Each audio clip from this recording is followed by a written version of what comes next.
You may.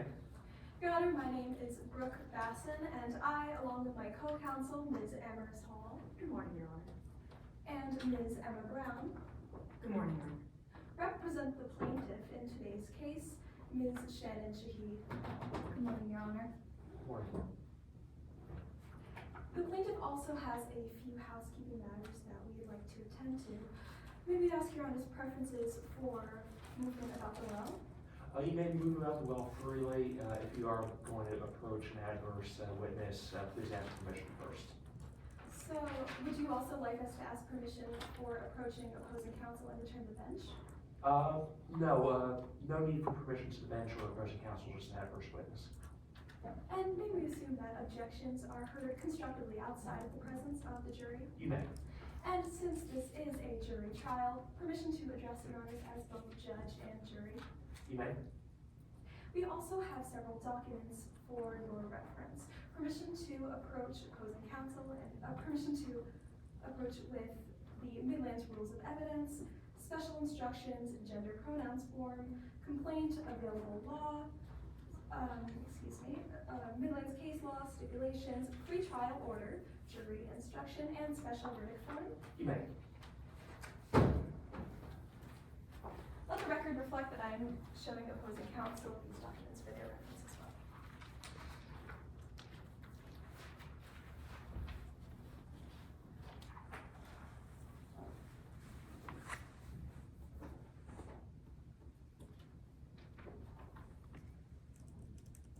Pursuant to Rule 615, we ask for the constructive sequestration of all non-party witnesses.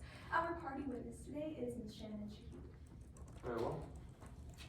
And pursuant to Rule 603, may we assume that witnesses have been sworn in? You may. And at this time, we would like to present several exhibits that are pre-admitted according to Stipulation 6. Exhibits 6 and 20 are pre-admitted. Would Your Honor like a brief description of these exhibits?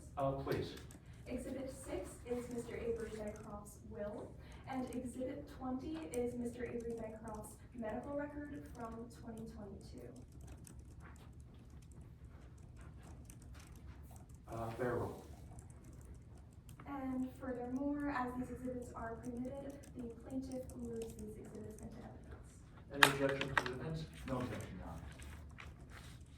Furthermore, according to Stipulation 14, Kirby Doolittle is not testifying in today's court, and therefore exhibits 29A through C are pre-admitted in today's trial. Noted. Earlier, Your Honor, just to clarify, we presented you with these documents in that. In the staff here. Yes. And with that, the plaintiff is ready to proceed with opening statements. Before you, let's see your appearances in pre-trial for the defense. Yes, Your Honor. Good morning. My name is Attorney Kevin Roll, and I'm joined by my co-counsel, Attorney Yana Tartakovsky. Good morning, Your Honor.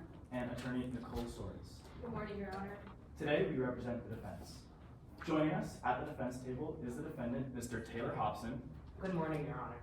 who the defense moves to designate as our party representative. Very well. Your Honor, in some brief pretrial matters, we would first like to ask your preference on if an objection is sustained. Should we assume that the testimony is stricken, or should we move to strike? You can assume it's stricken. Yes, Your Honor. At this time, the defense would like to tender a character evidence form to the bench. May my co-counsel approach and tender? She may. Your Honor, this serves as a motive of intent by the defense to offer character evidence pursuant to Rule 608A, just meaning that we will be attacking the truthfulness of all plaintiff's witnesses in today's case. And I've seen, there's no objection from the plaintiff here. No objection, Your Honor. Your Honor, at this time, we would also like to make you aware that we will be making use of a demonstrative today of pre-admitted Exhibit 11. It is a map of the train that you'll be hearing about in today's case. All right, if and when that's used, if you need any adjustments or get out of your chair or do, so counsel can better see that demonstrative, just please feel free to do so. With that, the defense is ready to proceed.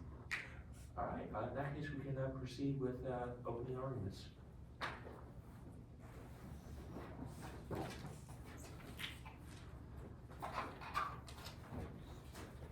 Yes, Your Honor. Before the plaintiff begins opening statements, petition to construct demonstrative which does enlarge exhibit of the already pre-admitted exhibit 6. You may.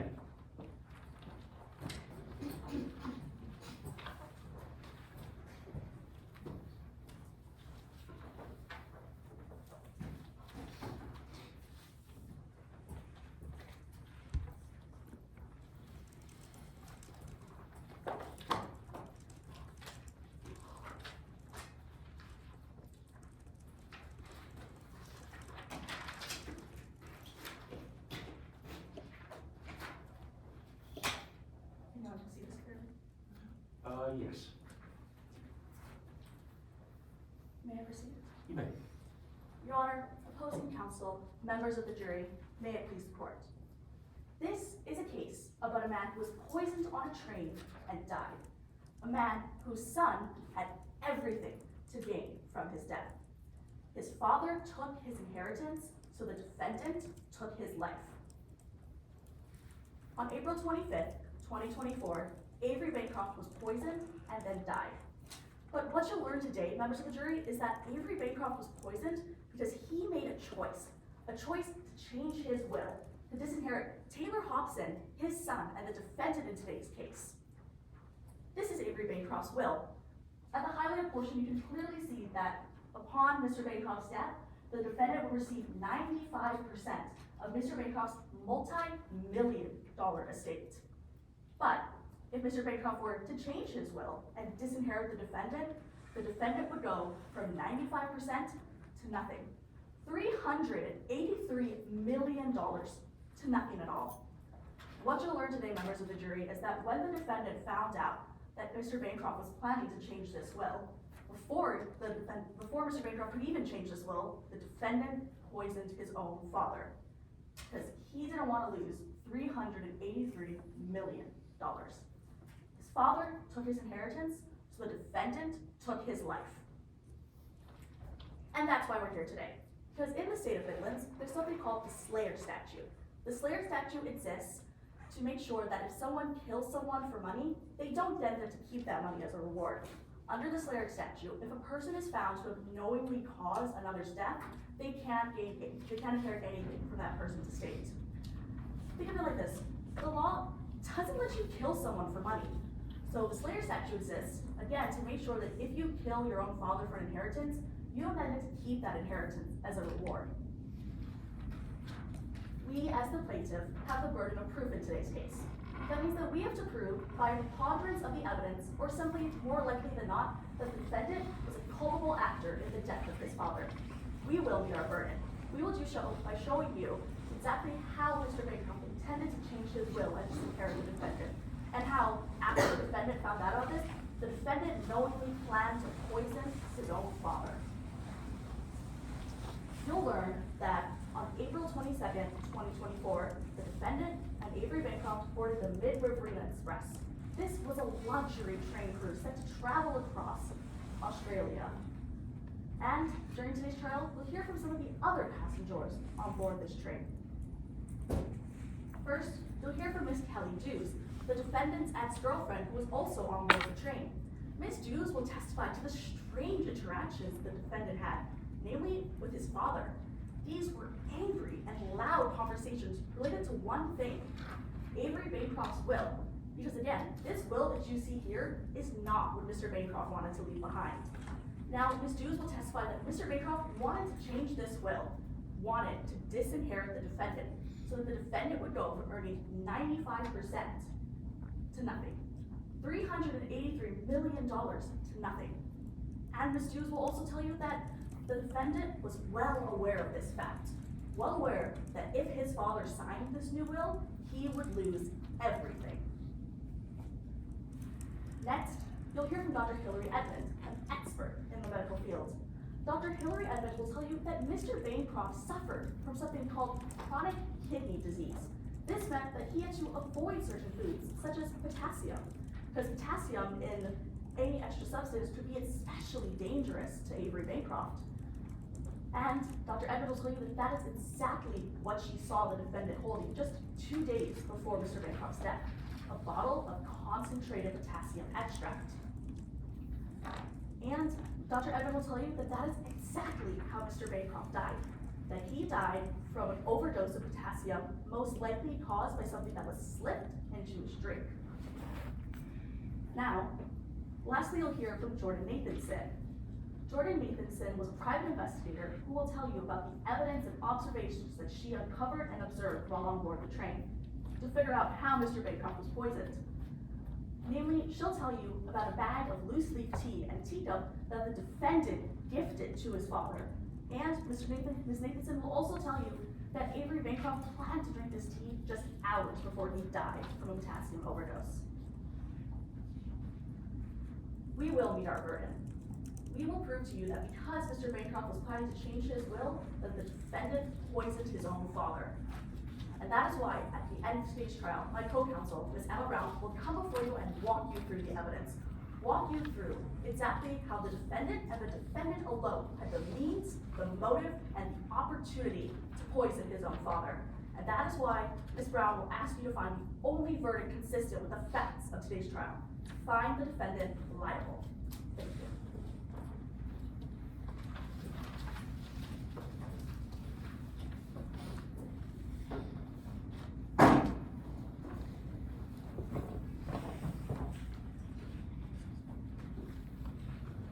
Any opening for the defense? Yes, Your Honor.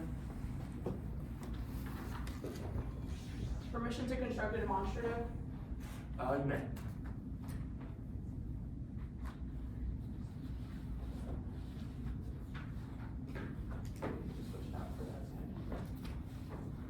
Your Honor, the plaintiff has no issue with opposing counsel deconstruct.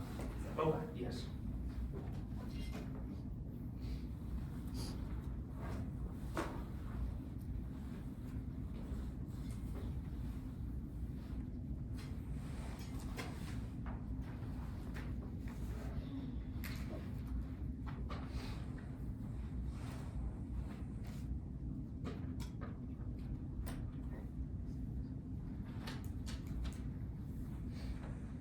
Your Honor, opposing counsel, members of the jury, may it please the court. It's not who owned the hoodie, it's who wore the hoodie. Now, plaintiff just got to the stand and told you that it was Taylor Hobson who killed Mr. Bancroft, that it was Taylor Hobson who took Mr. Bancroft's life because of an inheritance. But they did not tell you the entire story. Let us take you back to the Mid-Riverina Express. This is the layout of the train. There were a lot of passengers on this train. Mr. Bancroft and Taylor Hobson were two of them. But there were other faces on this train. Faces from Midlands that had a bone to pick with Mr. Avery Bancroft. One of those faces, Mr. Rory Shelton. Now, Mr. Rory Shelton had been doing a lot of jobs for Mr. Avery Bancroft, to the point that Mr. Bancroft owed him $100,000. Now, to Mr. Bancroft, that might not seem like a lot of money, but to Mr. Rory Shelton, that was a life-changing amount of money. And Mr. Bancroft never paid him back. So Mr. Shelton boarded the Mid-Riverina Express, hoping to get that money. But what he found out was Mr. Bancroft was changing his will, and that will did not give a single cent to Mr. Rory Shelton. So Mr. Shelton chose to seek revenge. He had the same means, motive, and opportunity that plaintiff claims Taylor Hobson had. We'll ask you to follow the layout of this train and the passengers on this train, because the person who killed Mr. Bancroft was in an orange hoodie. Now, plaintiff might even contend that this was Taylor Hobson's orange hoodie. But remember, it's not who owned the hoodie, it's who wore the hoodie. And you will hear that on the early morning of April 25th, somebody in an orange hoodie entered Mr. Avery Bancroft's cabin, poured a fatal dose of potassium, and killed him. But that person was not Mr. Taylor Hobson, because not a single witness from the plaintiff's side will be able to come here and tell you that they saw Taylor Hobson put on this hoodie, saw Taylor Hobson go into Mr. Avery Bancroft's cabin, and saw Taylor Hobson put this fatal dose of potassium into Mr. Bancroft's tea. Now, instead, the defense will call 3 witnesses. We will call to the stand Ashley Connell. Ashley Connell stayed in cabin 2, right next to Mr. Avery Bancroft's cabin. And Miss Connell will tell you that she saw this orange hoodie go into Mr. Bancroft's cabin and never leave the night of his death. Next, we will call to the stand our expert psychologist, Dr. Dana Haskins. Dr. Haskins was staying in cabin 6, and she'll tell you that around 1:32 a.m., she heard the dining car doors open.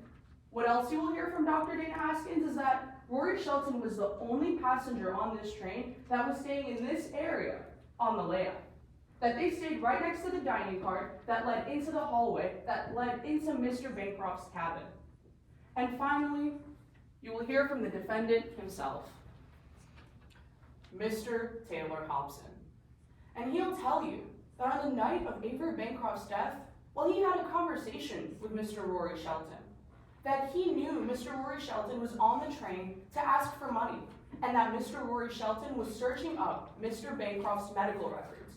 Records that told Mr. Shelton that potassium was fatal to Mr. Bancroft because of his kidney condition.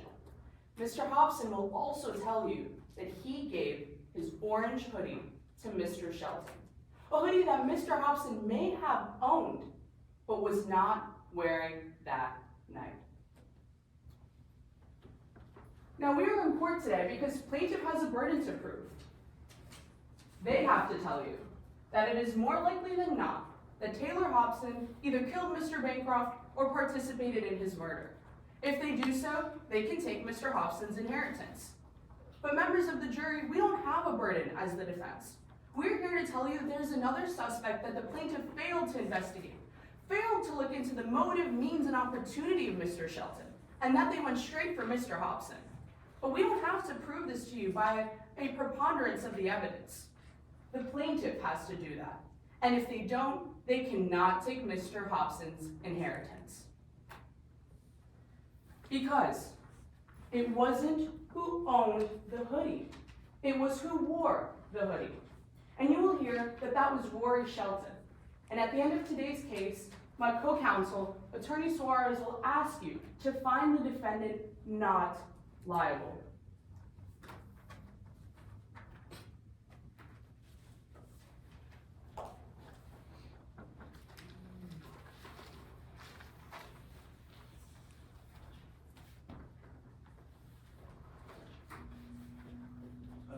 We'll proceed with the plaintiff's first witness. Yes, Your Honor, the plaintiff calls Kelly Dews. Your Honor, prior to commencing Ms. Dews' direct examination, permission to construct a demonstrative that's already been shown and approved to by opposing counsel. You may.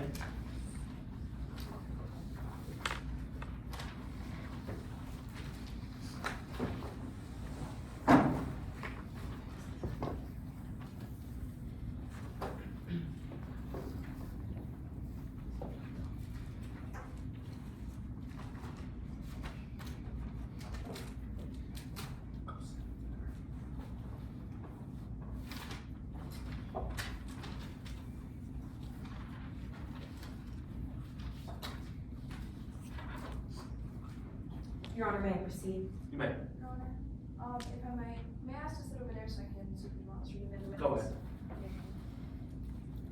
Your Honor, may I proceed? Yes. Good morning, Ms. Dews. Lauren. Please introduce yourself to the court. Sure. I'm Kelly Dews. We're here today to talk about the defendant, Taylor Hobson. Do you know the defendant? Do I know Taylor? Yeah, we did. We dated for more than a year. What's your current relationship with the defendant? We broke up. Actually, Taylor had asked to marry me, but it wasn't all that romantic because he told me it was so I wouldn't have to testify against him if I was subpoenaed to in court. Naturally, I broke up with him right then and there. Let's talk about the train ride that happened in today's case. Was there anything unusual about the funding for this trip? Actually, yeah. 2 or 3 months before the trip, we go on a few trips together quite often. I claimed Taylor was central, but a few months before the trip, Taylor said that they had run out of funding, so the trips would be stopping for a while.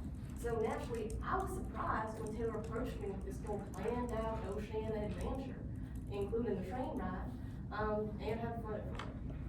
Are you aware of any other financial difficulties that the defendant may have been experiencing? Oh, yeah. When Taylor proposed to me, he actually mentioned he was scared that I would reveal in court that he was millions of dollars in debt and needed this inheritance to pay it off. I'd like to shift gears and talk about the train ride in today's case. Were you aware that Avery Bancroft would be on board the Midway Express before you boarded? I had no idea until I showed up and he was 2 doors down from me. Taylor didn't seem at all surprised though. I'd like to talk about that train ride. To your knowledge, did the defendant and Mr. Bancroft interact at all on April 24th? Yes, they sure did. How do you know this? Well, I saw them in Mr. Bancroft's cabin. They were in this screaming match arguing about something. And I saw Mr. Bancroft write something and hand it to Taylor.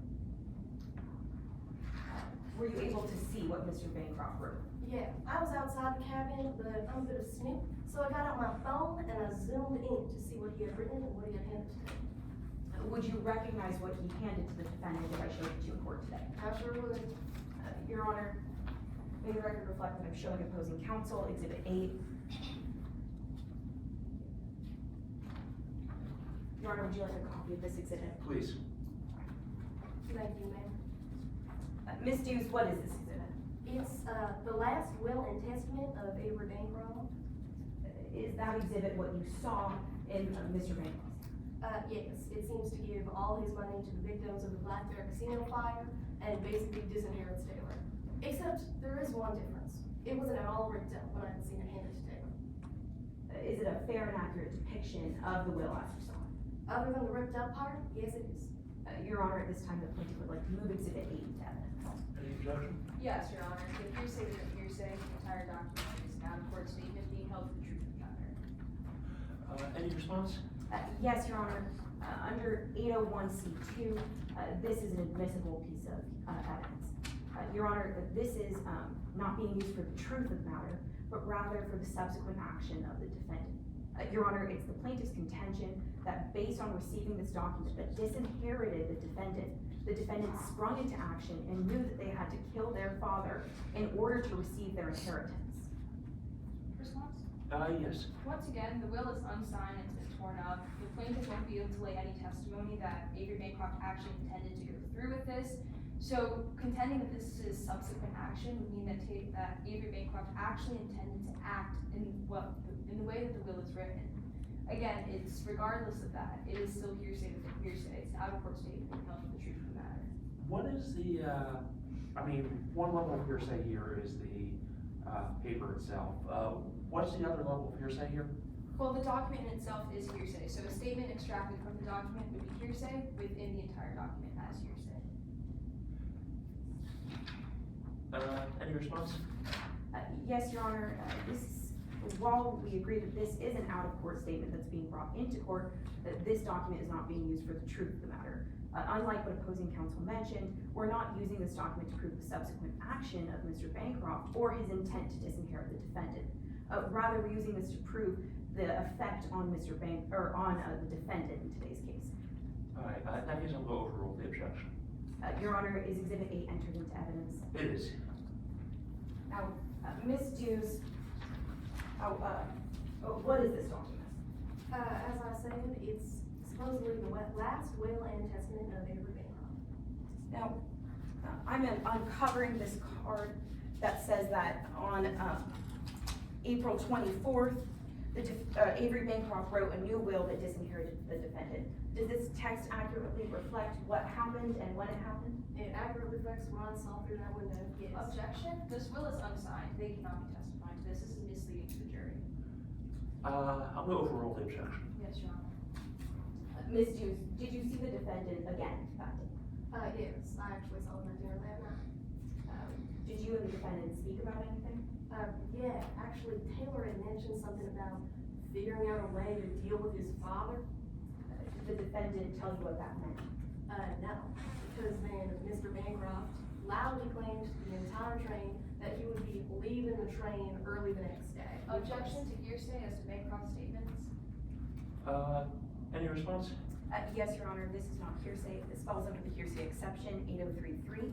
This is a statement of Mr. Bancroft's plan and intent. He stated that he planned to get off the train the next morning, which falls under the 8033 exception. Therefore, this is not hearsay. Response from the defense? This witness cannot testify to Bancroft's motive, intent, or plan. Again, there is no context to his statements. Him just saying that I might leave early in angry or loud tone does not indicate that you'll actually go through with that.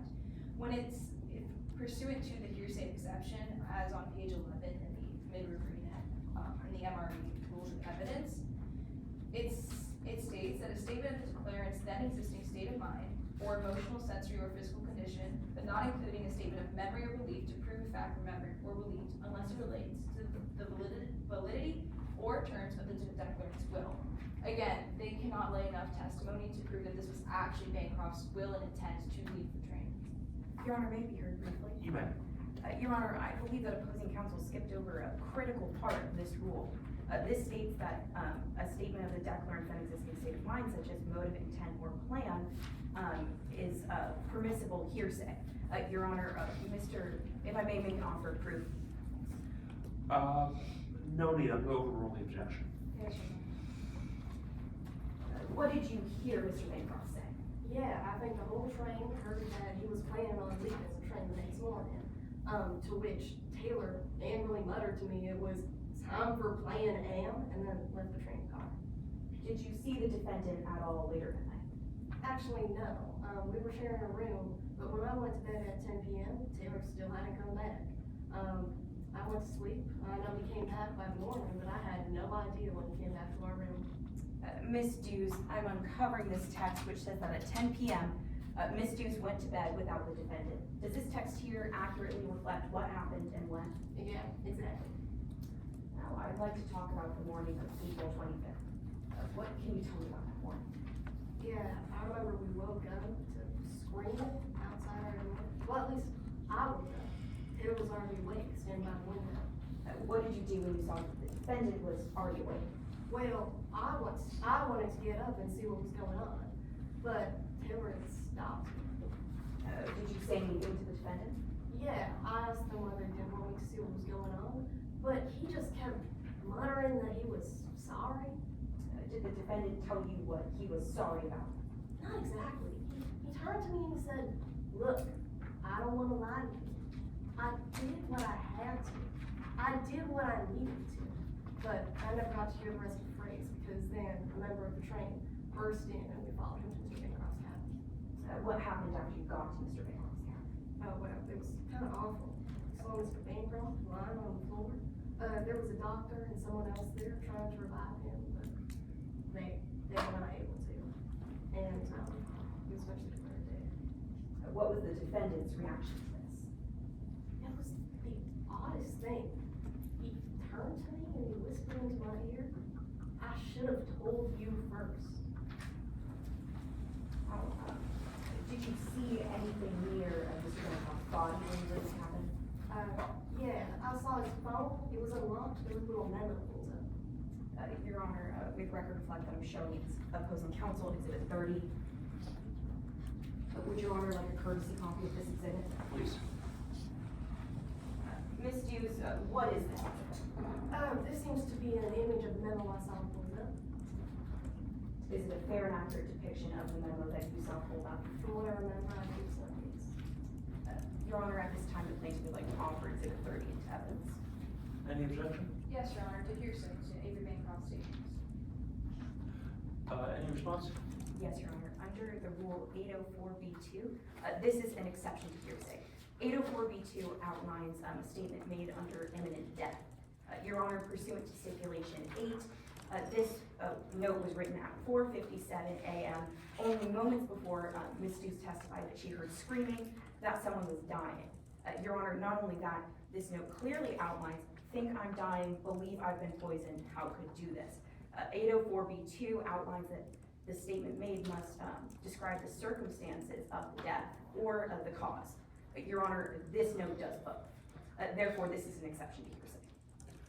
Any response? Again, pursuant to that exception, this witness would have to be able to testify to Avery Bancroft actively knowing that he was dying. This witness cannot get that testimony out. They don't have enough personal knowledge to Avery Bancroft to be able to testify to him writing this and being under the impression that he was dying. Therefore, it does not fall under that exception. I'm gonna overrule the objection. Your Honor, is Exhibit 30 entered into evidence? It is. Now, Ms. Dews, is there anything unusual about this note? Yeah, actually, Taylor and Mr. Bancroft both use this frankly kind of stupid secret code.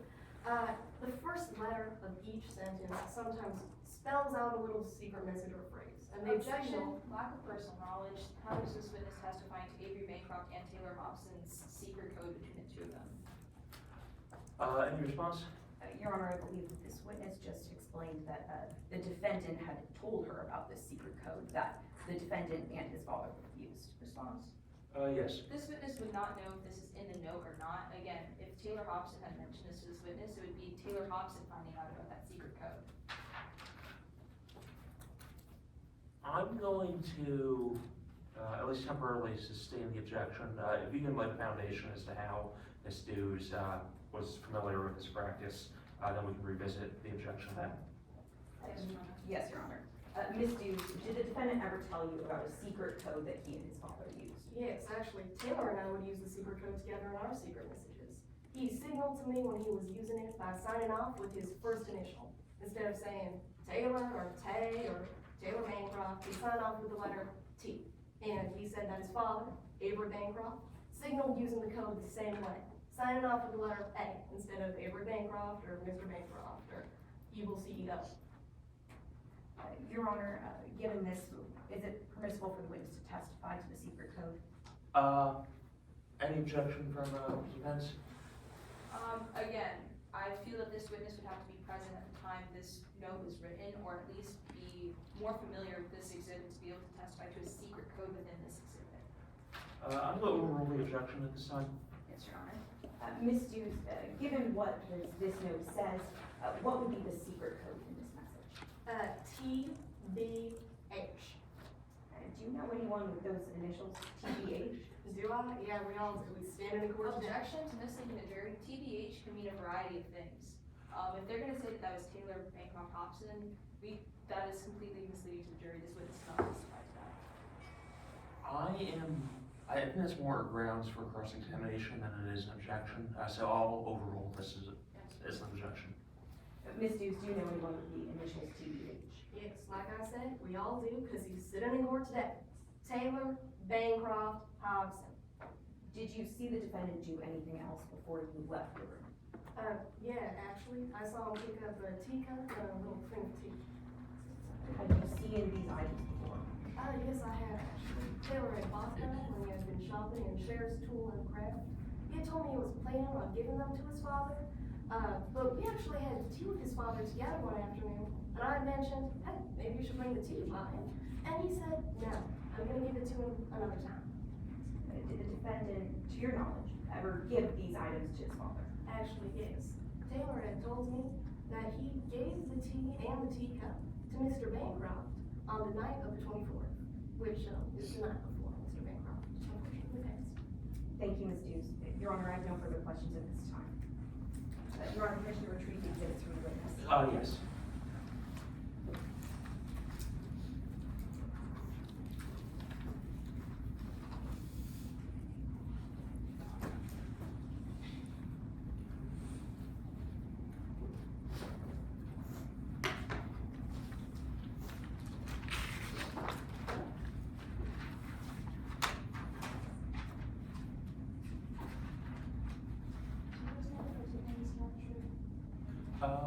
Yes, you may.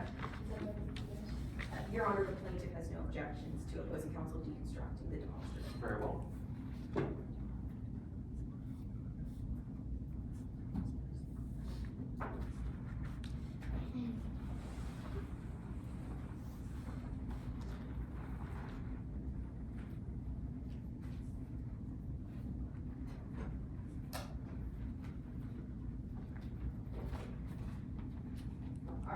I'd like to begin by talking a little bit about something you mentioned on direct, pursuant to Exhibit 8 in specifics.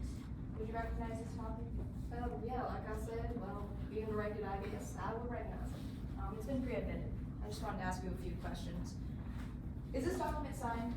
No, it's not. And it's torn up, correct? Yes, that's right. And you have no idea whether or not Avery Bancroft actually wanted to go through with this? No, I have no idea. All I know is that he had handed it to Taylor, and, Taylor saw it. The only thing you know is that Taylor Hobson potentially saw this copy. Oh, well, I saw him receiving it, so I'm pretty sure he read it and saw it, but yes. And you don't know who tore this up? No, I have no idea. You don't know why it's unsigned? No, I wasn't there for any of those things happening. Alright, thank you. I'll take that back from you. Just wanted to clarify that. Mhm. Alright, let's talk a little bit about your relationship with Taylor Hobson. You used to be in a relationship with Taylor Hobson, correct? Yeah, like I said, I decided we should break up. And from my understanding, when you first met Taylor Hobson, you didn't know that Avery Bancroft was his father. No, that was not information that was shared with me. But you're aware of that now? Yes. And you believe that the Taylor apple didn't fall far from the Bancroft tree, correct? Yes, that would be right. You know, I was really shocked to find out that Mr. Bancroft was his father, but that's because the only time he'd ever mention his father is when he talked about how much money he'd inherit from Thank him you for once he that, died. Miss Kelly Juice, but again, I'm gonna ask you to stick to yes or no responses to my questions. Moving back, as of right now, you are no longer in a relationship with Taylor Hobson, correct? Yes, like I said, I decided we should break up. You believe that you wasted over a year of your life with Miss Taylor Hobson. Mr. Taylor Hobson, yes. You wasted a year of your life with him? Yes, that's right. Thank you, and if you saw him again, you would regret it, correct? What? If you saw Taylor Hobson in a room again, you would regret it. I don't think that's what I said. I think I said that he would regret it, but yes. Sure, you would regret it. And you think that your life is worse with Taylor Hobson in it. Well, I think it was worse. That's why I decided we should break up. As a matter of fact, you're happy to be testifying today, correct, Ms. Kelly Juice? Yes, that's right. Taylor only cares about money, and I think it's time that he learned that he needs to pay for the mistakes he makes. And you pray that this lawsuit knocks him down a peg, don't you? Yes, that's right. I don't think he should inherit money. Once again, Ms. Kelly Juice, I'm gonna ask you to stick to yes or no responses to my questions. All right. You would say that you pray that this lawsuit knocks Taylor Hobson a peg or two down, correct? Yes, that's right. Thank you. The morning after you found Mr. Bancroft's body, you saw Bailey come, is that correct? I think that's right, yes. And he showed you a drawing, correct? Yes. Are you familiar with this drawing? I think so. Perfect. Please let the record reflect that I will be approaching the opposing witness and the opposing counsel with the copy of Exhibit 32. Would you like me to courtesy call? Please. Sure. Now, you don't know this person's height in the photo. No, it's a drawing. I don't think I'd be able to deduce this person's height from it. No, but you are aware that there are no discernible features of this person in this photo. No, you can kind of only see the gloves and the hoodie. Yeah, and there's no face showing either, No, you really can't see anything else. so you can't really identify the person in this drawing. No. Thank you. I haven't tried to. Alright, thank you, I'm gonna take this back. Sure. Alright, you mentioned that there was a potassium, potentially, some sort of tea leaves that Taylor Hobson bought at Chair School Craft. I believe I knew later that Taylor had bought potassium extract, but I didn't think there was any potassium in the tea specifically, no. Two separate things to get bought. Right. Teacup, bottle of potassium extract. But you never saw Taylor Hobson putting the potassium in his bag. No, I only saw the receipt, which he confirmed to me was his, including all the items I mentioned. Correct, but you don't know how, you've never seen Taylor Hobson holding this bottle of banana extract or No. potassium. I only know that he bought it. Alright, and when you went to the Honda excursion, you went to Chair School Craft, correct? Yes, that's right, I went with Taylor. You saw Marie Shelton there? I believe so, yes. Alright, and that was the same store that sold concentrated banana extract, correct? Yes, Now, the night of April 24th, you were in your cabin at 10 p.m., correct? that's right, I was going to bed. And you didn't see Taylor Hobson in Bancroft's cabin at that time? No, I did not. I was in my cabin. And to your knowledge, Taylor Hobson was nowhere near Bancroft's cabin, correct? Well, I have no idea where he was. I can't really speculate on that. You went to bed, correct? Yes, that's right. And on the morning of the 25th, it was Rory Shelton who told you that Avery Bancroft had died. Yes, that's right. Thank you, no further questions. Any redirect? No redirect, Your Honor, witness will please be excused. She may.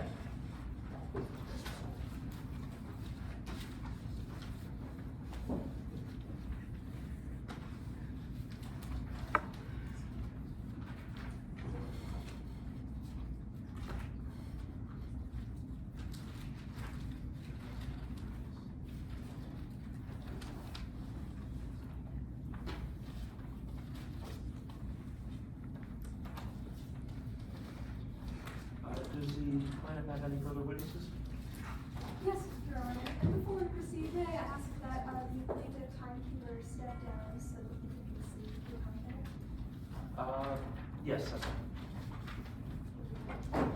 At this time, the plaintiff calls Dr. Hillary Edmond to the stand. And permission to set the court for the purposes of the demonstrative. You may.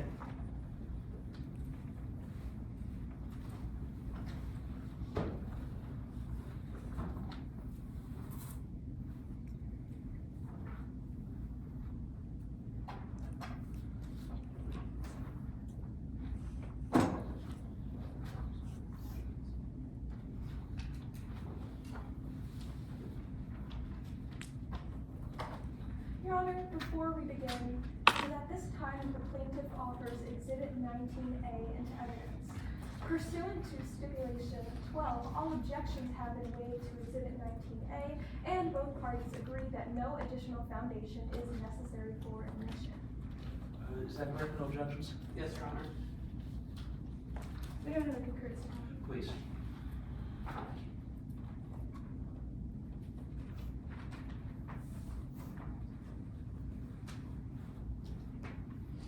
May I proceed? You may. Good afternoon. Would you please state your name to the court? Good afternoon, my name is Dr. Hillary Edmond. And Dr. Edmond, what is your current occupation? I am a medical consultant for a mountaineering company in Argentina. How are you qualified to be a medical consultant? Well, after I completed my medical degree and received my residency, I pursued to become a practicing physician for 13 years. I'm also currently board certified in internal medicine. What does it mean to be board certified in internal medicine? Internal medicine doctor treat, diagnose, and prevent a wide range of illnesses that affects our body's internal organs. For example, our hearts, our lungs, our kidneys. And Dr. Edmond, why are you in court today? Well, I'm in court today because I was with Mr. Hobson and his father, Mr. Bancroft, in the days leading up to Mr. Bancroft's death. I provided emergency care to Mr. Bancroft prior to his death and was asked by the plaintiff to provide an expert report regarding Mr. Bancroft's cause of death. I'd like to talk about that expert report. What methods did you use to create the expert report investigating the circumstances of Mr. Bancroft's death as standard in your field? I used a 3-steps process that usually works backward, also known as the UTU method.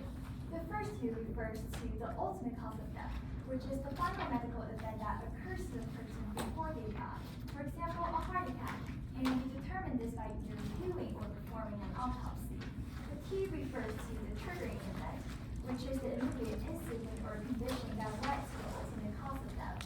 For example, a blood clot, a blocked artery, or poisoning. And the second U refers to the underlying cause, which is the root condition or factors that trigger this whole seventh event. For example, if someone has chronic diseases or a lifestyle factor like obesity or smoking. And is the UTU method reliable in your field? Yes, it is. And do you have sufficient facts and data to come to a conclusion as standard in your field? Yes, I reviewed Mr. Bancroft's autopsy report medical record and relied on my first-hand interaction with Mr. Bancroft to come to a conclusion. Objection, Your Honor, to improper testimony by an expert witness. Have you heard? You may. So this witness just testified to a method, but I have it on a good faith basis that they do not fulfill prong D of 702. If I may direct you to the Midlands Rules of Evidence, it's on page 9. And before I'm getting there, can you elaborate on how Prom D is Yes. missing? So prong D says the expert has reliably applied the principles and methods to the facts of today's case.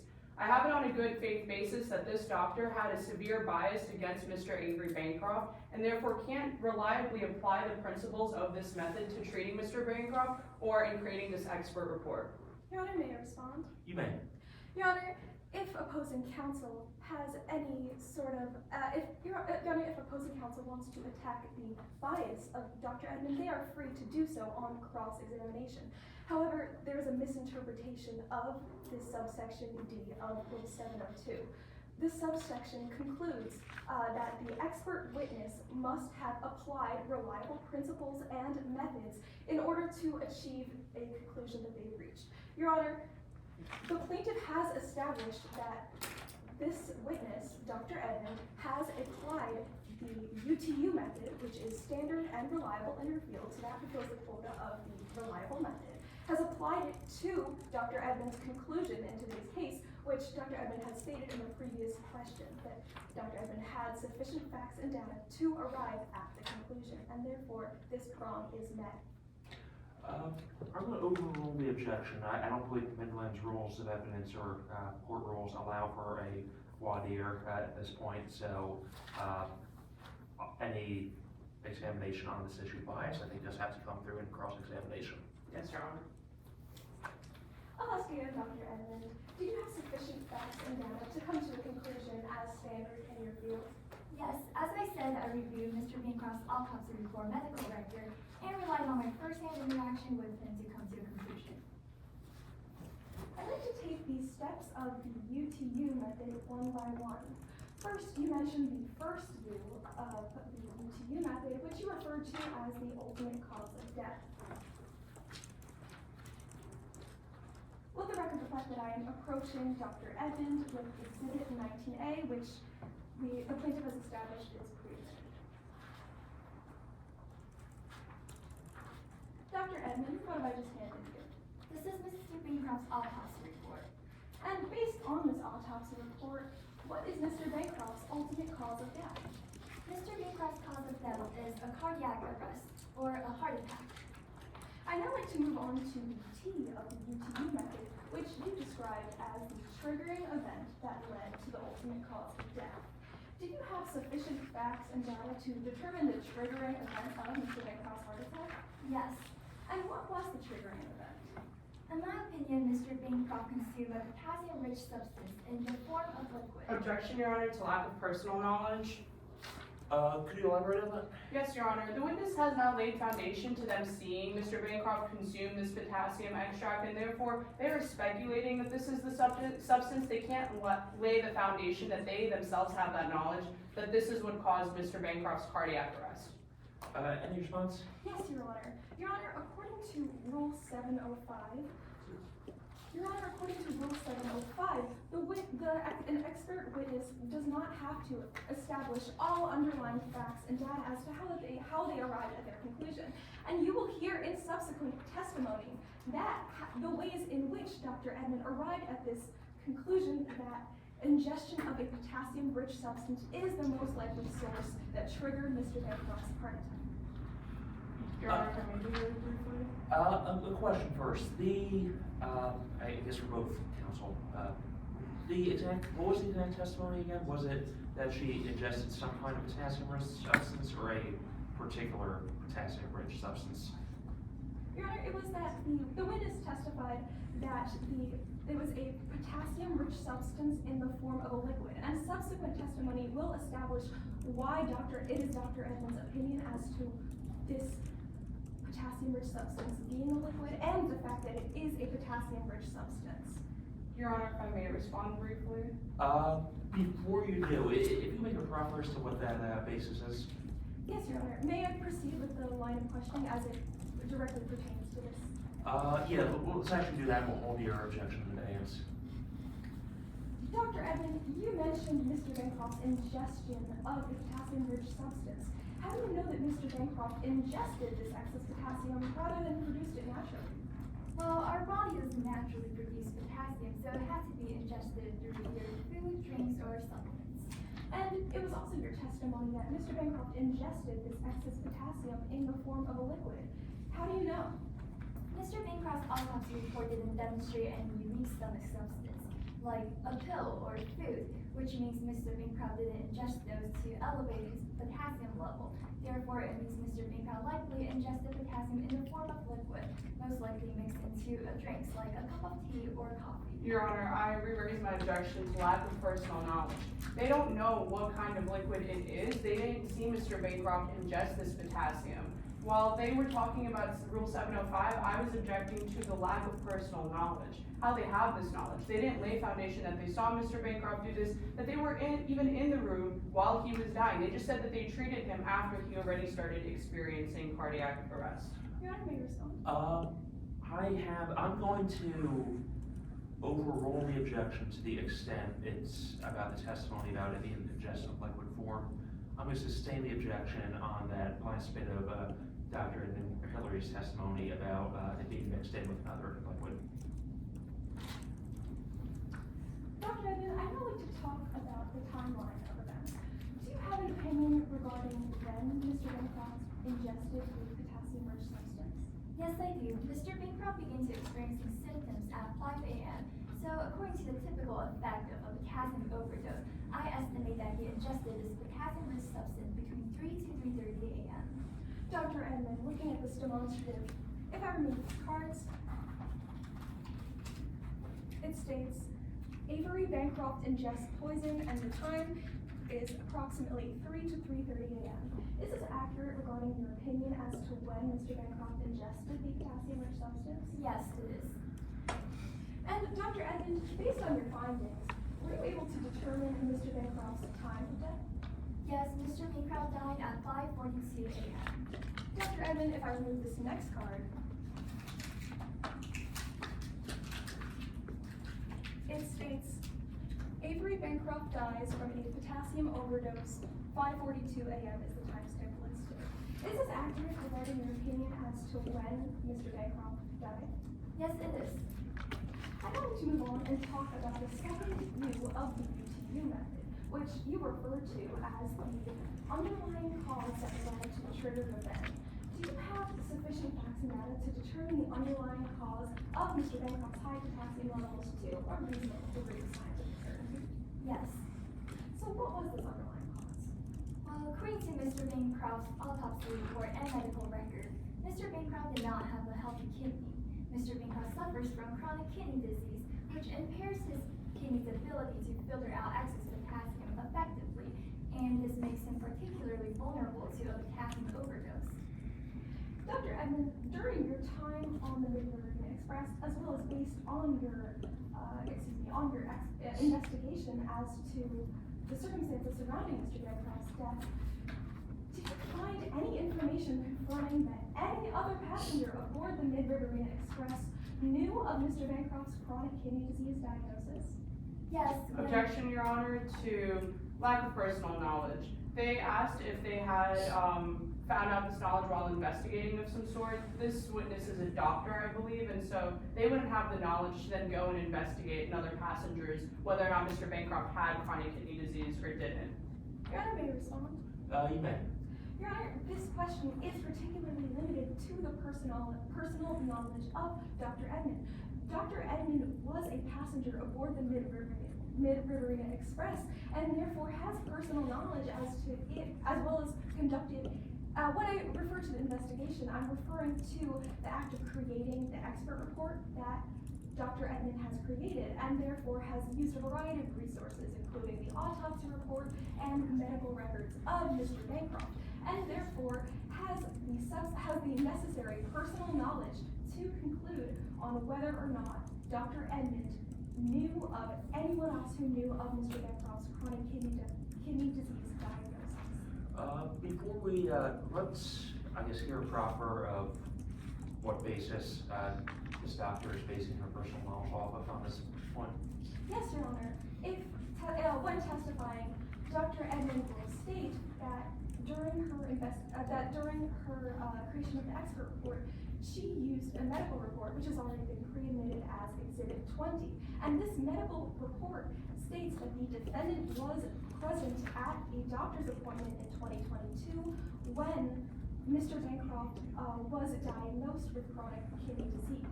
Your Honor, if I may be heard briefly. You may. They were asking about if anybody else on the train knew. That's not a close enough question, and I don't believe that they were referencing this medical record directly. They were just asking based on their investigation for their report, which again, that's the lack of personal knowledge. If opposing counsel would like to ask specifically about the medical record, I ask that they make that clear.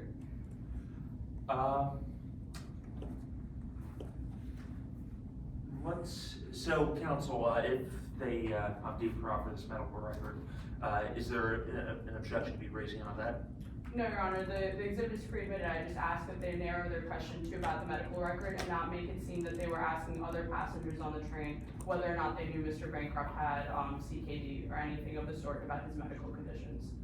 Okay, so in that case, I'll overrule the objection, and if there are any further issues that come up with specifically that, medical record, we'll get to it then. Let me ask the question. During your creation of your expert report regarding Mr. Bancroft, did you find any information indicating that any other passenger aboard the Mid-River Express knew of Mr. Bancroft's chronic kidney disease diagnosis? Yes, when I was reviewing Mr. Bancroft's medical record, I saw that Taylor Hobson was present for one of his appointments. And at this appointment, the treating physician warned both of them that potassium is fatal and can lead to death within hours for someone with kidney disease, like Mr. Bancroft. I'd like to talk about a potential source of excess potassium in the liquid form that Mr. Bancroft may have ingested. Let the record reflect that I am showing the opposing counsel an entering the bench with what has been pre-marked as Exhibit 40B.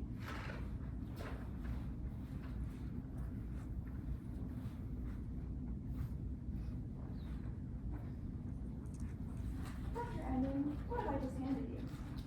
This is a bottle of liquid concentrated banana extract. And Dr. Edmond, how are you familiar with this bottle? I analyzed this bottle when creating my expert report. I also remember Taylor Hobson holding this bottle 2 days before Mr. Bancroft passed away.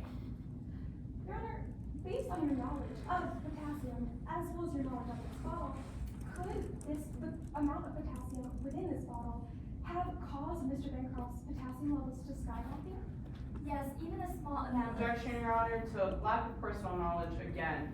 This witness never saw Mr. Bancroft hold this bottle, was ingesting it, never saw any of the sort. They don't have the knowledge to say that this is what caused his cardiac arrest. It is a lack of personal knowledge, and no foundation has been laid that they know that this is exactly what caused his death. They might be familiar with it, they might have seen it, but they don't have that knowledge. Your Honor, may I respond? You may. Your Honor, I am not asking Dr. Edmond if this particular bottle of concentrated banana extract was the cause of Mr. Bancroft's death. I'm asking if the amount of potassium within this bottle of concentrated banana extract, if ingested by Mr. Bancroft, could have caused Mr. Bancroft's levels to become as high as they did. Your Honor, I'm not saying that this, I'm not asking Dr. Edmond if this particular bottle, again, was the source. And Dr. Edmond has specialized knowledge, if not personal knowledge, then specialized knowledge as to this bottle of concentrated banana But extract. this is a hypothetical, like, if Yes. this bottle had been ingested, could it lead to, in that case, I'm gonna overrule the objection. Dr. Edmond, based on your knowledge of potassium intake and of this bottle, if Mr. Bancroft ingested this, the concentrated banana extract within this bottle, could it have caused his potassium levels to get as high as they did? Yes, even a small amount of this extract can lead Mr. Bancroft's potassium level to spike up to a dangerously high level. And do you see any other source of liquid potassium aboard the Mid-River Express that could have caused Mr. Bancroft's potassium levels to get as high as they did? No, only this concentrated banana extract. And in earlier testimony, you mentioned seeing the defendant holding this bottle holding a matching bottle of concentrated banana extract 2 days before Mr. Bancroft's death. What were they doing while holding the bottle? They were in the store holding this bottle, speaking to an employee. I remember he asked the employee, "Is there anything stronger?" And did you see anyone other than the defendant holding a matching bottle of concentrated banana extract? No, only Taylor.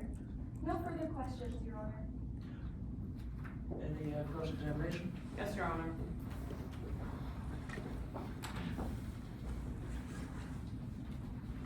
May I proceed, Your Honor? You may.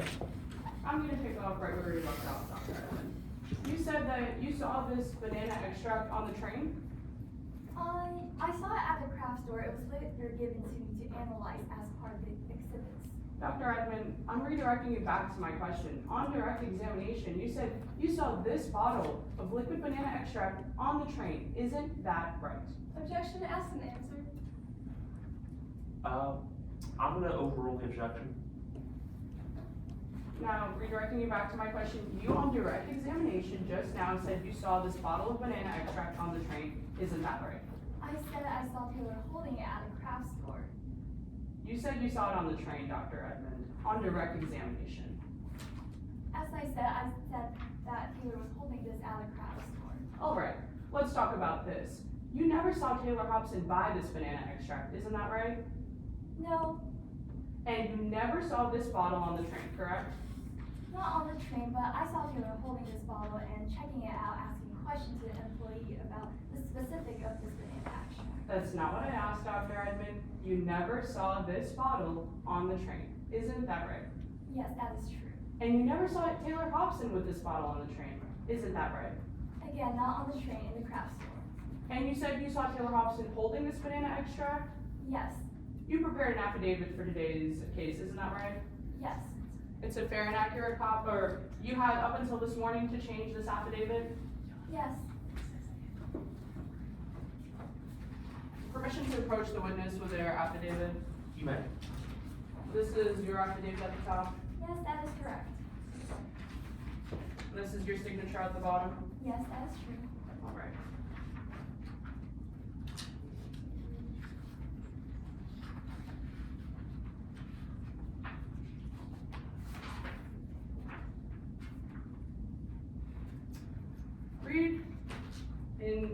As I read aloud, follow along. Exhibit 40 is a label for concentrated banana extract, which can be used as a potassium supplement. It's the kind of extract that Taylor was handling at Cher's Tool and Craft. Now, did I read that correctly? Yes, you did. So you never said you actually saw her holding this bottle, isn't that right?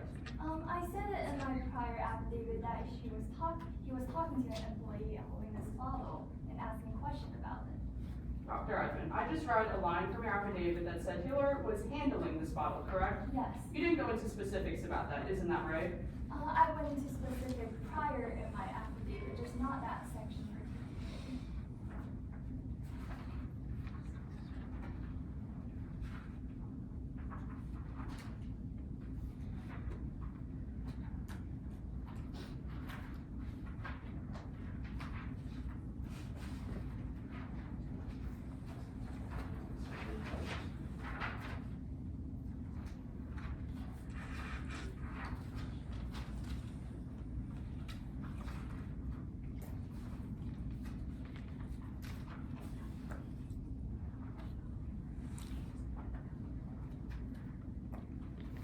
Alright. Now, I'm going to read this line as well. Taylor was holding a bottle in Taylor's hand, but I couldn't exactly see what it was. Isn't that right? Not at the moment, but later Taylor put the bottle back on the shelf and I was able to see that it was a bottle matching this bottle of banana extract.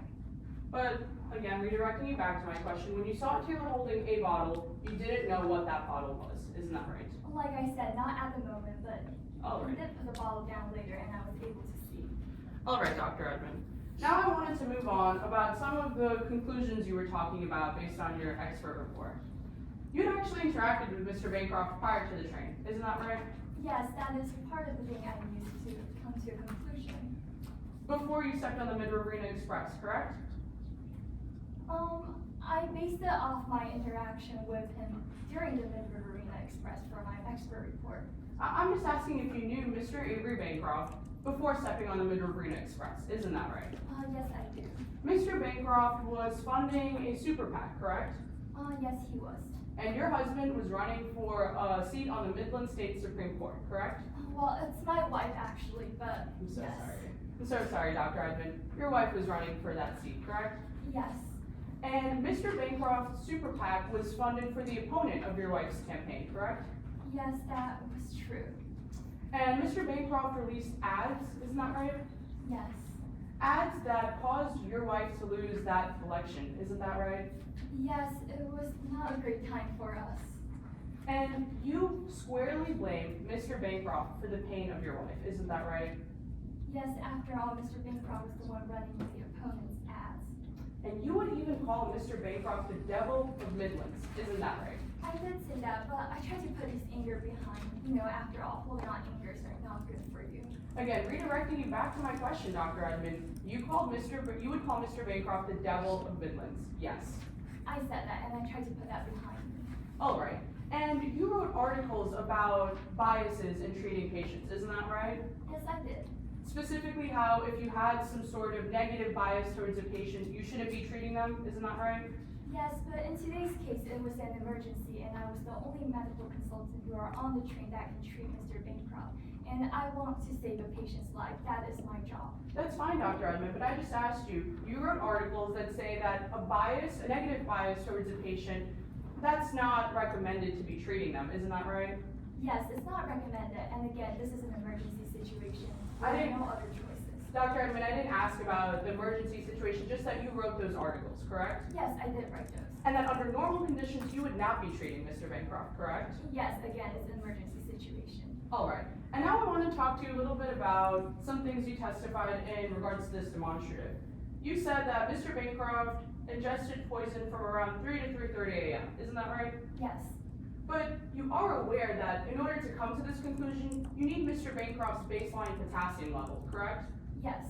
And you didn't know that baseline potassium level. I don't have a specific idea of his baseline level, but based on my observation and his medical record, I was able to have an idea that his baseline potassium is around moderate potassium. Dr. Edmond, you didn't run any blood tests as you were treating Mr. Bancroft, isn't that right? No, but I saw a blood test after he passed away. Again, while you were treating him, you didn't know his baseline potassium level, isn't that right? No, And even when you created your report, you didn't know that baseline potassium level, isn't that right? no, I did not. And in order to come to a conclusion about what time he ingested this poison, you would need that baseline potassium level, isn't that right? That would be helpful, but I was still able to come to that conclusion with a reasonable degree, scientific degree to testify to this. Dr. Edmond, you needed this baseline potassium level to come to a conclusion about the specific time he injected this potassium or this poison, isn't that right? It will be helpful, yes. Dr. Edmond, not that it would be helpful, it's necessary to tell us what time Mr. Bancroft died, isn't that right? Objection asked and answered. Your Honor, they haven't answered the question. I agree, objection overruled. Dr. Edmond, and not that it's helpful, it's necessary. A key assumption to tell us what time Mr. Bancroft died, isn't that right? It's necessary for it to have a specific time, but that estimation is came with a reasonable degree of scientific certainty. Again, Dr. Edmond, that's not what I asked. In order to come to a specific time frame, you need this baseline potassium level, yes? Yes, for a very specific time frame, yes. And you did not have this baseline potassium level? No, All right. Let the record reflect that I'm making use of the demonstrative. Additionally, Dr. Edmond, you talked about some records you had when coming to your conclusions. You said you reviewed a medical report, isn't that right? yes, I did. And this report is from 2022, correct? Yes, it is. You didn't have any updated medical records since then when creating your report? No, Mr. Bancroft visited doctors from other countries, so therefore I was not able to get a hand of those medical records. Redirecting you back to my question, you didn't have any updated medical records? No, I did not. You didn't consult any of his doctors, isn't that right? I was unable to do so. And you also don't even know what stage of chronic kidney disease Mr. Bancroft had, isn't that right? Mr. Bancroft told me on the train that he has stage 3 chronic kidney disease. But you don't know how close he was to stage 4, isn't that right? No. All right. And now, Dr. Edmond, I want to ask you a little bit more about your Hondorf experience that you testified to seeing the banana extract. You saw another passenger exiting Share-Stooling craft, isn't that right? Yes. That passenger was Rory Shelton, correct? Yes. You saw him with a bag, Yes. and you didn't see what was inside that bag. No, I did not. So you don't know what was in that bag. Could have been banana, this bottle of potassium extract, isn't that right? There's a possibility, but I never saw Rory holding this banana extract, so I wouldn't know. But it's a possibility that was in his bag, correct? It could be a possibility. All right, no further questions, Your Honor. Any redirect examination? Yes, Your Honor. May I have a question? You may. Your Honor, before we proceed, may I please remove these post-its as opposing counsel has defaced our demonstrative? Your Honor, if I may respond, if they don't get this testimony out directly, it would be misleading the jury, and that is why I put those Post-it notes out. Your Honor, may I respond? No, we'll just do a standing rule that each party keeps their own demonstratives as is. So yeah, you can remove.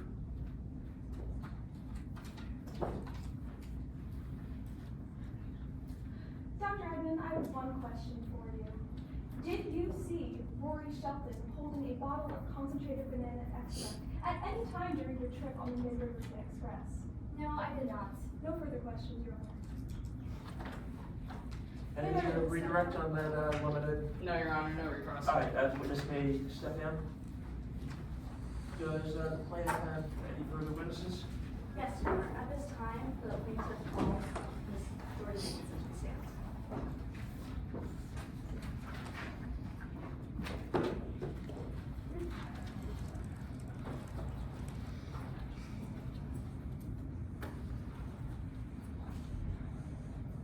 Additionally, before I begin, pursuant to stipulation 9, Exhibit 31 has had all objections waived and no foundation is necessary. As such, the plaintiff moves Exhibit 31 into evidence. Any objections? No objection for this stipulation, Your Honor. Your Honor, first.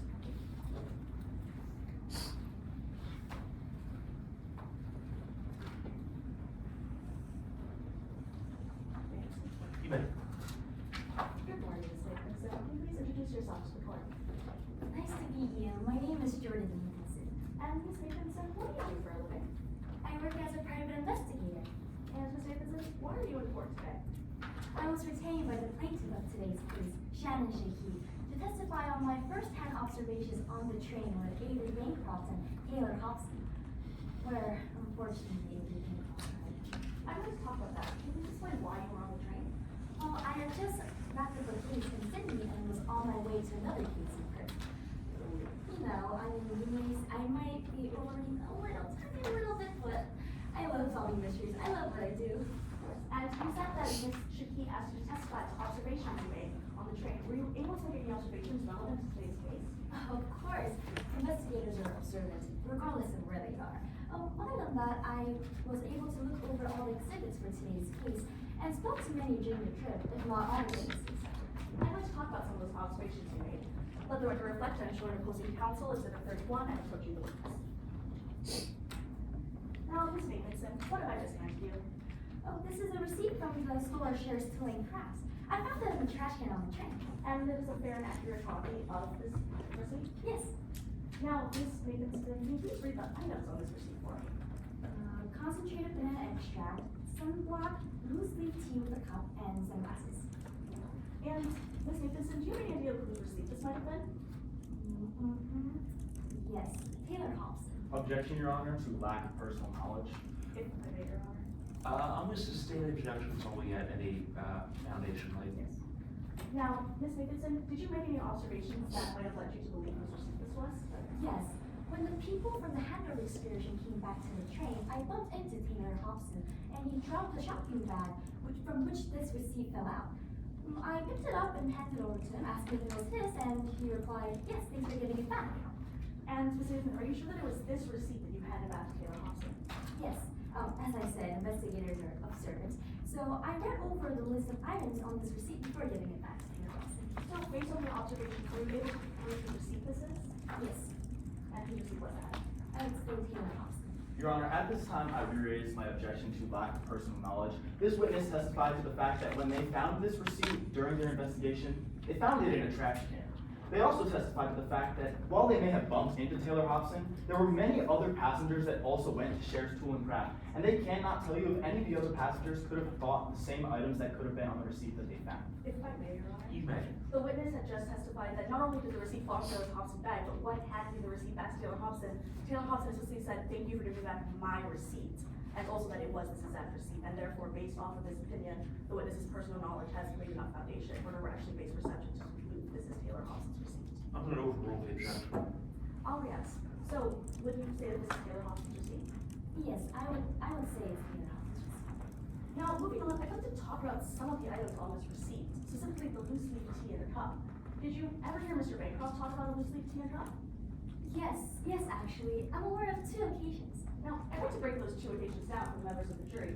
What was the first?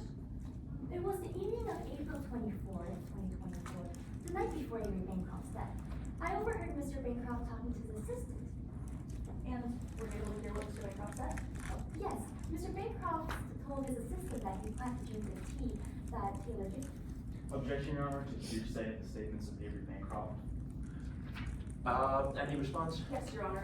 This is hearsay, but it falls under the exception to hearsay 8033, which is a then existing mental state, which falls under the motive, intent, or plan. And as the witnesses just testified, Avery Bancroft said that he planned to have his assistant making this tea. So under Rule 8033, this is an exception to hearsay. Any response? Your Honor, while this may have been what they overheard, they have no idea if it was actually Avery Bancroft's intention to go through with this plan. They never saw Avery Bancroft go through with this plan, and in fact, they don't even know the context of the conversation in which this was happening. This is a random snippet of a conversation that they believe to be a plan, however, it is not been proven today in court. I'm going to overrule the objection. I believe the exception fits. Yes, Your Honor. So I'll re-ask my question. Were you able to hear what time Avery Bancroft may have planned to drink this tea? Yes, actually. Well, Mr. Bancroft told his assistant that he planned to drink the tea at 3:21 a.m. And I remember because I unconsciously giggled at it. I mean, if you haven't noticed the numbers, 321. I find it silly. Now, going back to this receipt, briefly, can you read out the time on this receipt? 6:57, 27 seconds. Yes. Now I'm uncovering this, which says that at 6:57 p.m., the defendant buys potassium extract, tea, a teacup, and shares Tool of the Craft. Was that accurately reflect that you just testified to? Yes. Now, moving on, can you please tell me about the second time that you said you heard Mr. Bancroft talking about tea? Yes. I'm aware that Mr. Bancroft sent voice memos to his assistant mentioning being gifted a tea set. Would you recommend a copy of these voice memos in order to show them to the court today? Yes, I would. Let the record reflect that I'm showing opposing counsel Exhibit 29C. This has already been pre-admitted during pre-trial matters. Now, Ms. Nicholson, what have I just handed you? This is a transcript for the memo, a voice memo that Mr. Bancroft sent to his assistant at 1:48 a.m. on April 25th, a few hours before he died. And can you please read the starting from the word despite? Despite our argument, Taylor still gifted me some tea and a teacup. I am now removing this, which states that at 1:48 a.m., the time noted on this audio transcript, Avery Bancroft used a voice memo saying that the defendant dropped off tea at this cabin. Does that accurately reflect what you have just testified? Yes. Objection, Your Honor, to misleading the jury. May I be heard? You may. Your Honor, while this voice memo may have been sent at 1:48 a.m., nothing within its context says that that is when Taylor Hobson gifted Avery Bancroft this tea. We have no idea when this might have happened. This witness has no idea of this interaction happening. They have no knowledge of that. They have no knowledge of this other than the fact that they read the brief sentence in there. To say that this was the exact time that the tea was dropped off is substantially misleading to the jury. If I may, Your Honor? You may.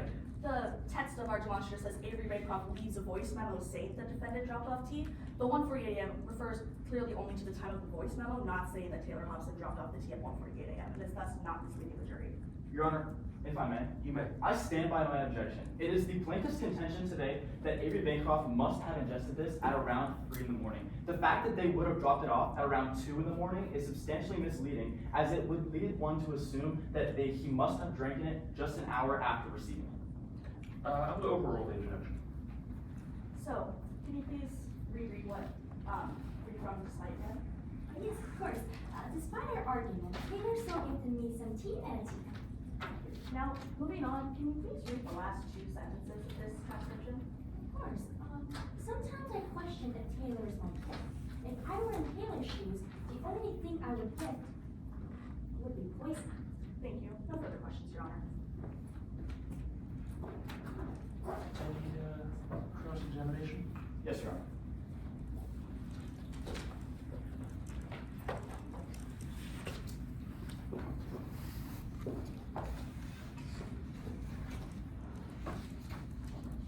May I proceed? You may. Good morning, Ms. Nathanson. I'm just going to be asking you a few questions today. I'd like to start with an investigation that you conducted while on the Liberty Express. Ms. Nathanson, let's make something very clear. This was not an official investigation. No, it wasn't an official investigation. When you boarded the Mid-River Express, you had no intention of testifying here in court today. Yes, I was only on my way to another investigation. And it was only after the death of Avery Bancroft that the plaintiff reached out and contacted you for today's case. Yes, that is true. So while on the Mid-Riverina Express, you were in no way observing in the same capacity you would have been if you were doing an investigation. Yes, that is true, but as I said, investigators are always observant, so I was observing regardless of what I was doing in the train. Ms. Nathanson, you were on the train to get from point A to point B. Not to, in any way, shape, or form, investigate anything. anything on the train? Objection, asked and answered.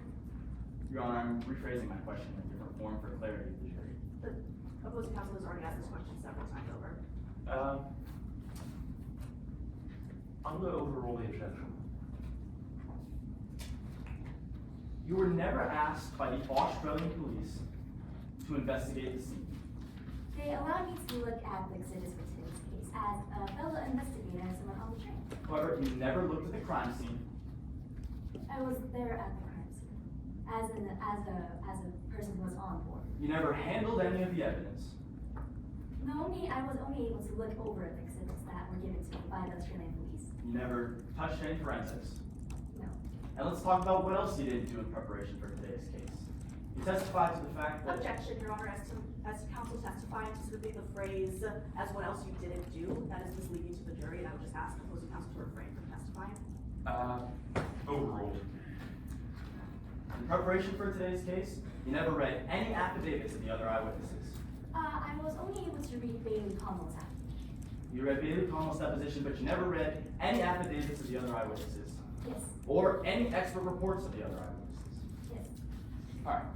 Now, let's talk about why you're here today. The plaintiff, Shan Shahid, reached out and contacted you to testify.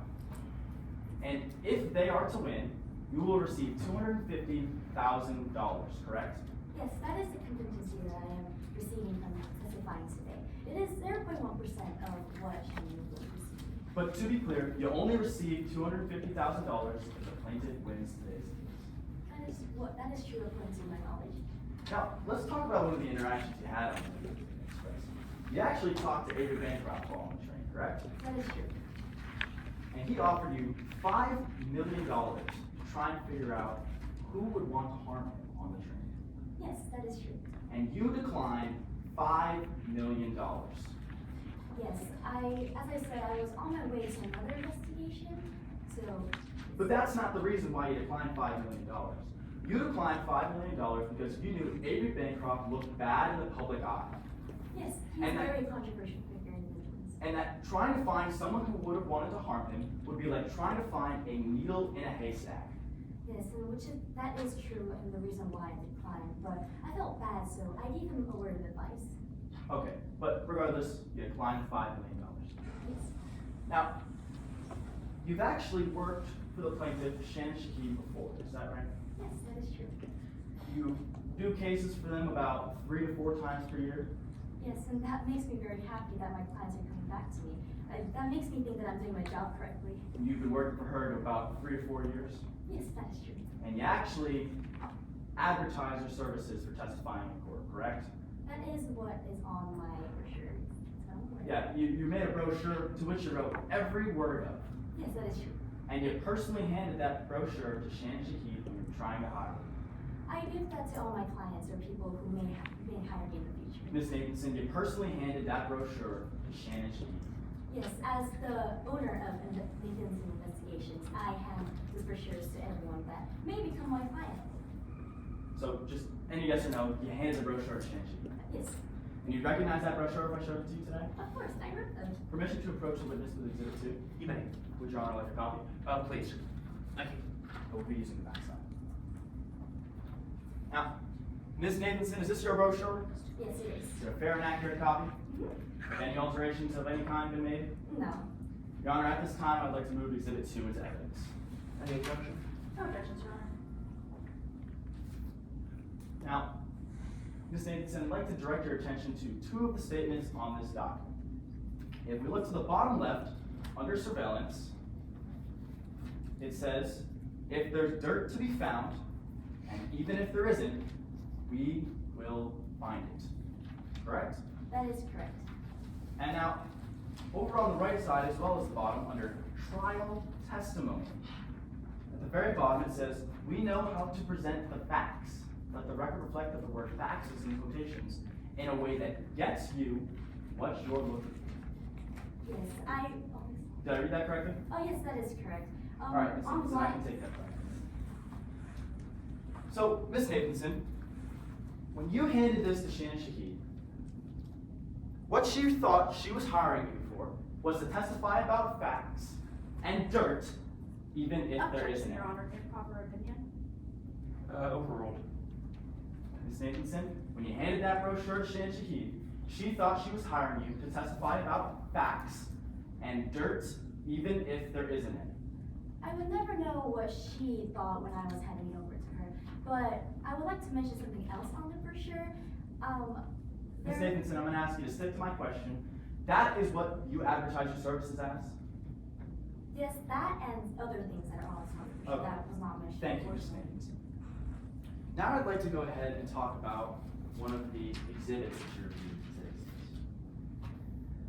You're familiar with an exhibit that has a hooded orange figure, correct? Yes, that is correct. You recognize that if I showed it to you? Yes. Permission to approach the witness with exhibit 32? You may. Your Honor, do you already have a copy? We do. Okay, perfect. This is that drawing that Bailey Connell did, right? Yes, that's what I'm aware of. And you don't know who was in this orange hoodie. No. You don't know if Taylor Hobson could have possibly given their hoodie to anyone else. I wouldn't know anything about the hoodie or where from who to who or anything about that. So you don't know who is in this image. No, only this image itself. Okay, thank you. I can take that back. Now, I'd like to talk about this demonstrative that we've seen in court today. Okay. You've been present throughout all of trial, correct? Yes. Meaning you are aware of everything on this and how it got there? Yes, that is true. Well, let's start by talking about when the defendant supposedly bought this banana extract. Ms. Nathanson, you never went to share school and track. No, I did not go on the hand excursion. You never saw Taylor Hobson purchase anything. I never saw it purchased. You don't know. But I have seen the receipt come out from the shopping bag that he dropped. We'll get to that. You don't know if this was the timestamp where Taylor Hobson could have potentially bought something. From the receipt that I saw coming out from his shopping bag, that was the time stamped on the receipt. But Ms. Nathanson, you don't know if it was Taylor Hobson or Kelly Deuce who could have bought these things. All you know is that Taylor Hobson was holding it. No, only that when I picked it up and handed over to asking if it was his, he said it was his. Alright, so you don't know if it was the defendant that bought the potassium. He said that it was his, so I would assume that it was Taylor Hobson's You receipt. don't know. You say it was Taylor Hobson's receipt. You don't know because you weren't there if the defendant bought the potassium. I wasn't there for the purchase, but I saw the receipt. Okay, of so you don't Taylor know. Hobson. Objection, Your Honor. Yeah, we discussed this, we're not touching the other party's demonstratives. Oh, I'm not allowed to put, No. okay. I Apologies, also Your object to Honor. opposing counsel being argumentative towards my witness. Your That I'm Honor. gonna overrule. Your Honor, if I may proffer, pursuant to AMTA's rules, we are allowed to make use of the demonstrative as long as it's up. Both opposing counsel can make use of their demonstrative as long as it's up. That's in the AMTA rule book, not in the MR. I don't think making use of necessarily means covering up or altering what's been done by the other party. Yeah. As long as we're not destroying their demonstrative, like, I would argue that intentionally obscuring the details that we have revealed through trial and were to be able to sustain in trial. we would- can put the post-it notes in other locations, but as long as we're not actively destroying their demonstrative, we are allowed to make use of it in whatever way we see fit as opposing counsel, and they're welcome to do so with our demonstrative. I would as like to well. add that usually there is a good faith basis to this rule that explicitly says that you need permission from opposing counsel if you want to do anything. Do we have? That's, I don't know. I believe that's a new It's policy. Andrew rules. Yeah. And basically just says, like, they're using a demonstrative cross-examination. Technically, they're allowed to do it as long as it doesn't permanently damage them. Is that what it says in the Andrew rule book, is what they're saying. That they're allowed to, like, cover things on cross-examination or question things because they brought it up as a demonstrative. Okay, is that your understanding of the rule? Yes, I do also believe that rule does have a good faith basis of asking permission beforehand, and we did not give permission, as he did not ask. I would disagree with opposing counsel, but again, I guess we can ask for permission. Alright, so and what we're gonna do is, I also don't wanna get a situation where we're just constantly taking off, putting on post-its. So feel free to, like, do an X over with your finger, or, Is this dry erase? That would still mean that we would have to wipe it off in between. Yeah, so, And yeah, we're no, also let's- halfway through all lost time, so I believe that that would add time that we don't have. I'm going to judgment call here and say, no post-its, no markers, just use your finger to X out, or whatever you wanna do. You never saw, I'm sorry, I jumped right in there. Yeah, go for We're it. good, okay. You never saw the defendant buy the potassium. And I never was in the purchase. Alright, let's strike that. Avery Bancroft writes new will to disinherit the defendant. Did you ever see anything about this? I only saw the new will that Avery Bancroft wrote, I Right, never you read saw the Exhibit 8. You never saw Avery Bancroft write that will. No, I was not. You never saw Avery Bancroft sign that will. No. You have no idea if it was an intention of Avery Bancroft. No. Alright, we'll go ahead and strike that. Avery Bancroft leaves a voice memo saying the defendant dropped tea off at his cabin. Did you see Avery Bancroft make this voice memo? I'm only aware of the exhibit that Avery Bancroft made. You're aware that it exists. Are you aware of when the defendant dropped off this potential tea? No, only when he left the voice. Right, so you don't know if he dropped it off at 1:48 a.m.? No, he only wrote the voice memo at 1:48. Alright, strike that. Kelly Dews goes to bed without the defendant. Were you aware of the Kelly Dews? You weren't aware that Kelly Dews was going to bed without the defendant, were you? I will not be aware since I was also in my cabin. We'll strike that as well. Ms. Nathanson, I'd like to talk about that now. You were actually asleep in your cabin from 10 p.m. until 10:30 p.m. until 6 a.m. the next morning, correct? That is correct, at 29 p.m., yes. And you have no way of knowing if Avery Bancroft ingested poison. No, that is not in my field, so. In fact, you did not even see Avery Bancroft die of the potassium overdose because you were still asleep in your cabin. Yes, someone had spiked me the day before, so I was asleep in that. So you were not aware of any of these events that occurred. I was not at the scene when that happened since I was spiked. Alright, thank you. No further questions. Any, redirect? No redirect, Your Honor. At this time, the case is closed in case in chief. Now, while I understand we usually take written beforehand, given that I believe all lost at 12:54, which is about exactly an hour and a half, I would ask perhaps we have 1 minute to exchange documents and then proceed directly to defense. I do think we have time for a 5-minute, break here. Timekeepers, is that, Yeah, it's an hour and 26 minutes till a loss. and how much do we have left? Exactly half of the trial. Alright, so, as long as timekeepers are saying it's fine. I think we can go fine. I think we should do maybe like a 3-minute break, just because we are very close to all loss. Closings are also longer than openings. Very well, 3 minutes. Yes.